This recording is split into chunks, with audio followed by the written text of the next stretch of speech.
Good afternoon, everybody. I know the press has just had a long session with the team here about what we're talking about today and this afternoon. And let me just start by saying I can't tell you how much I appreciate the three people standing next to me here for what they've agreed to do to help, particularly my best buddy, John Kerry. Asking a former Secretary of State to come back and do this has been as I know there's a big ask on the part of myself. I was going to blame Kamala for it as well, but for both of us. And but John's been deeply involved. The Secretary's been deeply involved in climate issues as a senator and one of the leaders legislatively as well. And I don't think anybody knows more about the issue and the damage that's been done by some of the executive orders of the previous administration. And Gina, you've run everything, Gina. Thank you very much. Let me get to it. Today is Climate Day at the White House, and which means that today is Jobs Day at the White House. We're talking about American innovation, American products, American labor. And we're talking about the health of our families and cleaner water, cleaner air, and cleaner communities. We're talking about national security, America leading the world in a clean energy future. It's a future of enormous hope and opportunity. It's about coming to the moment to deal with this maximum threat that that's now facing us, climate change, with a greater sense of urgency. In my view, we've already waited too long to deal with this climate crisis. We can't wait any longer.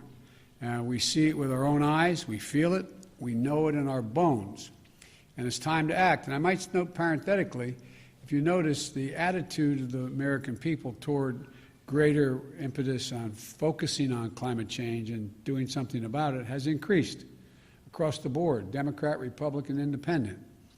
That's why I'm signing today an executive order to supercharge our administration's ambitious plan to confront the existential threat of climate change. It is an existential threat.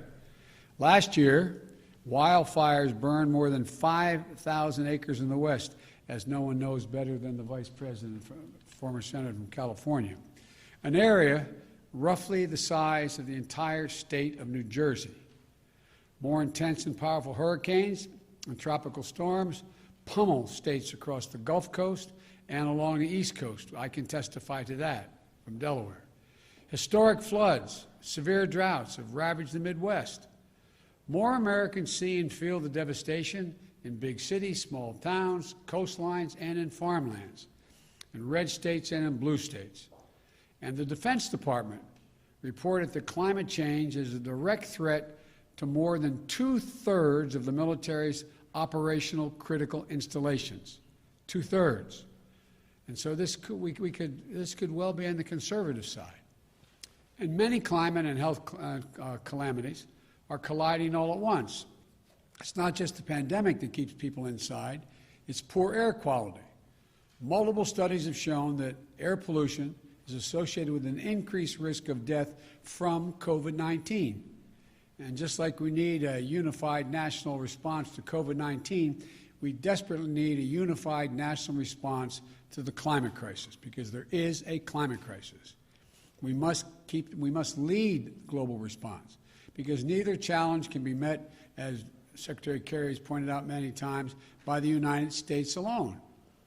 We know what to do. We've just got to do it. When we think of climate change, we think of it, this is a case where conscience and convenience cross paths, where dealing with this existential threat to the planet and increasing our economic growth and prosperity are one and the same. When I think of climate change, I think of, and the answers to it, I think of jobs. A key plank of our Build Back Better recovery plan is building a modern, resilient climate infrastructure and clean energy future that will create millions of good-paying union jobs, not $7, $8, $10, $12 an hour, but prevailing wage and benefits. You know, we can put millions of Americans to work modernizing our water systems, transportation, our energy infrastructure to withstand the impacts of extreme climate. We've already reached a point where we're going to have to live with what it is now. That's going to require a lot of work all by itself without it getting any worse. When we think of renewable energy, We see American manufacturing, American workers racing to lead the global market. We see farmers making American agriculture first in the world to achieve net zero emissions and gaining new sources of income in the process. And I want to parenthetically thank the Secretary of Agriculture for helping me put together that program during the campaign. We see small business and master electricians designing, installing, and innovating energy-conserving technologies in building homes and buildings. And we're going to reduce electric consumption and save hundreds of thousands of dollars a year in energy costs in the process. And when the previous administration reversed the Obama-Biden vehicle standard and picked big oil companies over American workers, the Biden-Harris administration will not only bring those standards back, will set new, ambitious ones that our workers are ready to meet. We see these workers building new buildings, installing 500,000 new electric vehicle charging stations across the country as we modernize our highway system to adapt to the changes that have already taken place. We see American consumers switching to electric vehicles through rebates and incentives, and the residents of our cities and towns breathing cleaner air, and fewer kids living with asthma and dying from it. And not only that, the federal government owns and maintains an enormous fleet of vehicles, as you all know.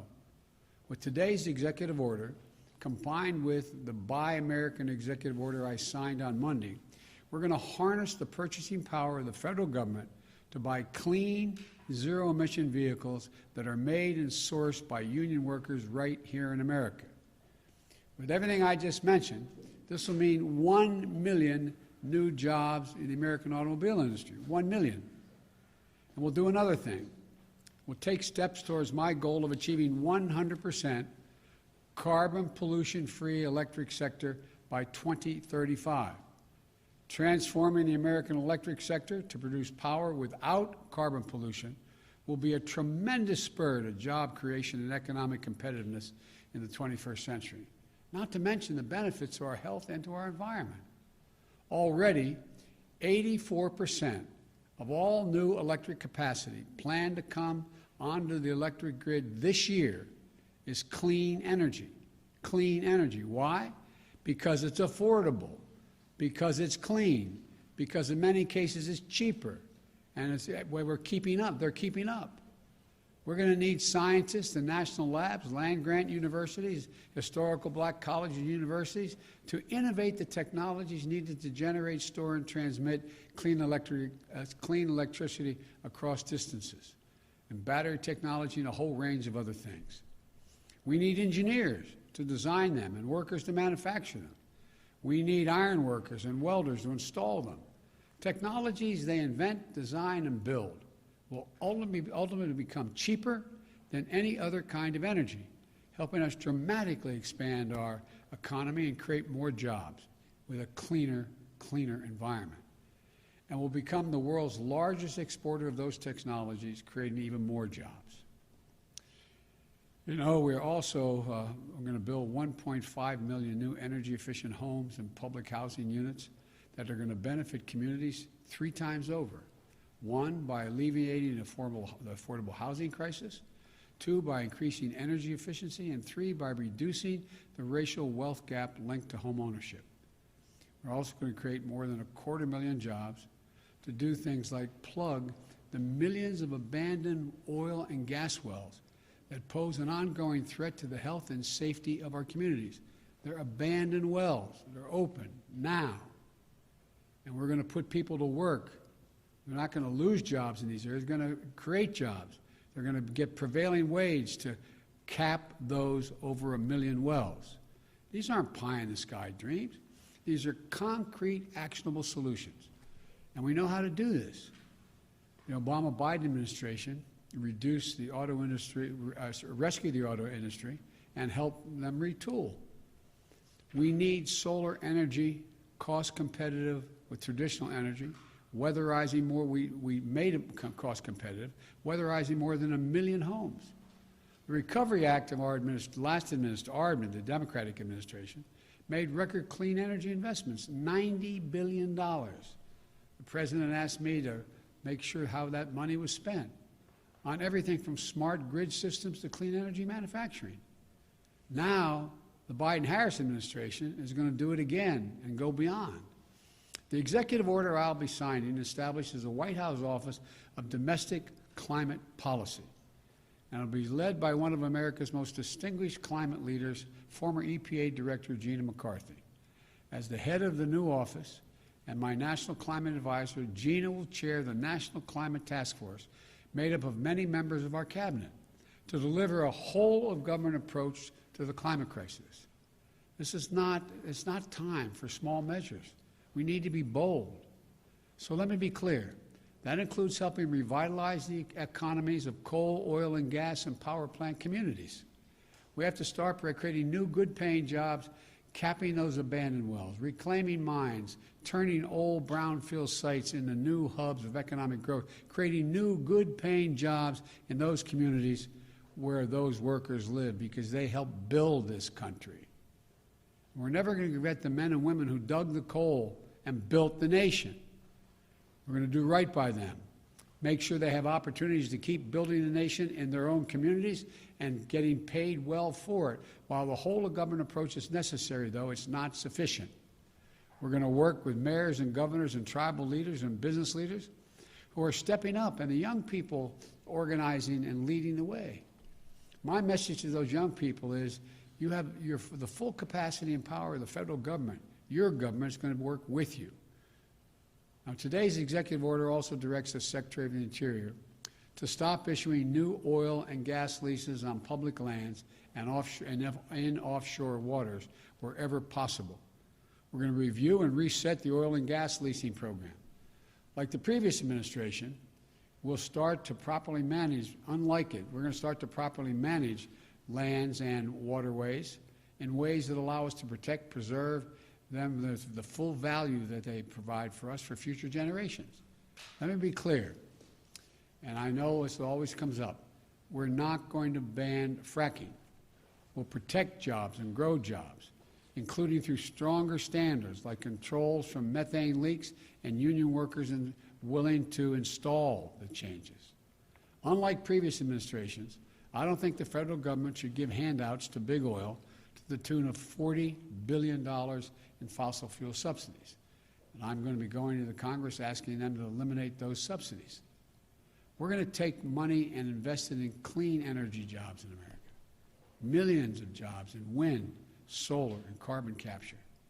In fact, today's action is going to help us increase renewable energy production from offshore wind and meet our obligation to be good stewards of our public lands. It establishes a new, modern-day civilian climate corps that I called for when I was campaigning to heal our public lands and make us less vulnerable to wildfires and floods. Look, this executive order I'm signing today also makes it official that climate change will be at the center of our national security and foreign policy. As Secretary Kerry, as our special presidential envoy for climate, with him, the world knows how serious I am about by appointing one of America's most distinguished statesmen and one of my closest friends speaking for America on one of the most pressing threats of our time. John was instrumental in negotiating the Paris Climate Agreement that we rejoined, this administration rejoined on day one, as I promised. And today's executive order will help strengthen that commitment by working with other nations to support the most vulnerable to the impact of climate change and to increase our collective resilience. That includes a summit of world leaders that I'll convene to address this climate crisis on Earth Day this year, in order to establish a new effort to integrate the security implications of climate change as part of our national security risk assessment and analysis will also be included. With this executive order, environmental justice will be at the center of all we do, addressing the disproportionate health and environmental and economic impacts on communities of color, so-called fence line communities, especially those communities, brown, black, Native American, poor whites. It's hard, the hard-hit areas like Cancer Alley in Louisiana, or the Route 9 corridor in the state of Delaware. That's why we're going to work to make sure that they receive 40% of the benefits of key federal investments in clean energy, clean water, and wastewater infrastructure. Lifting up these communities makes us all stronger as a nation and increases the health of everybody. Finally, as with our fight against COVID-19, we will listen to the science and protect the integrity of our federal response to the climate crisis. Earlier this month, I nominated Dr. Eric Lander, a brilliant scientist who is here today to be the director of the Office of Science and Technology. I also nominated another brilliant scientist, Dr. Frances Arnold and Dr. Maria Zuber, to co-chair the President's Council of Advisors on Science and Technology, so-called PCAST, that President Eisenhower started 6 weeks after the launch of Sputnik. It's a team of America's top scientists charged with asking the most American of questions: what next? What's the next big breakthrough? And then helping us make the impossible possible. Today, I'm signing a presidential memorandum making it clear that we will protect our world-class scientists from political interference and ensure they can think, research, and speak freely and directly to me, the Vice President, and the American people. To summarize this executive order, it's about jobs, good-paying union jobs. It's about workers, building our economy back better than before. It's a whole-of-government approach. Put climate change at the center of our domestic, national security, and foreign policy. It's advancing conservation, revitalizing communities in cities and on the farmlands, and securing environmental justice. Our plans are ambitious, but we are America. We're bold. We're unwavering in the pursuit of jobs and innovation, science and discovery. We can do this. We must do this, and we will do this. I'm now going to sign the executive order to meet the climate crisis with American jobs and American ingenuity. And I want to thank you all. I'm going to go over and sign that now.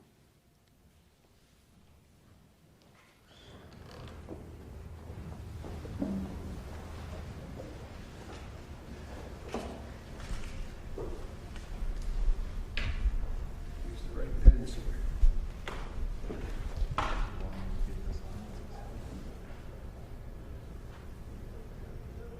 The first order I'm signing is tackling the climate crisis at home and abroad.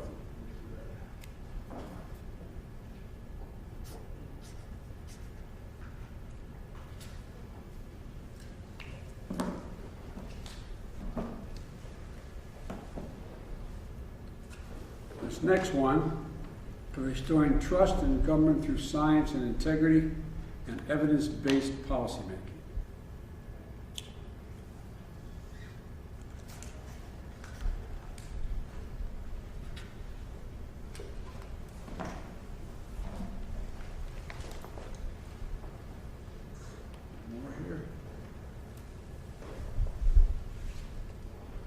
And this last one is the President's Council on Advisors on Science and Technology established.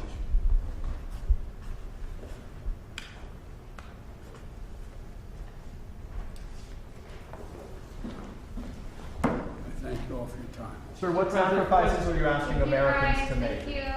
Mr. President, will you just